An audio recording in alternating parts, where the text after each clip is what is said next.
I wouldn't be me if I didn't go and get food. So I might get me some wings tonight. And I will catch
my lips are a little dry.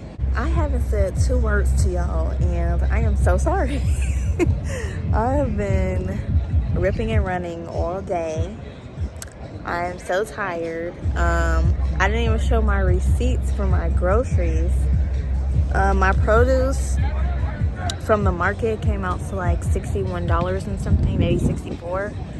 And the Aldi's that I didn't show came out to, okay, so the produce came out to $60.88, and the Aldi's came out to $88.64, something like that. So yeah, you do the math. It wasn't that bad. It's still a couple things that I want to get for like little ingredients that go into dinner, like garlic, and I want to get some shredded carrots because I'll be making my broccoli soup because it is soup season. Next Monday is supposed to be like 50 something degrees in Chicago, so I might make the soup then. I like to make the soup when it's cold outside, and I might record it. I might do a recipe. It'll be soup season. That'll be kind of fun, so we'll see. Although I did just grocery shop, I wouldn't be me if I didn't go and get food, so I might get me some wings tonight, and I will catch you guys later. Bye.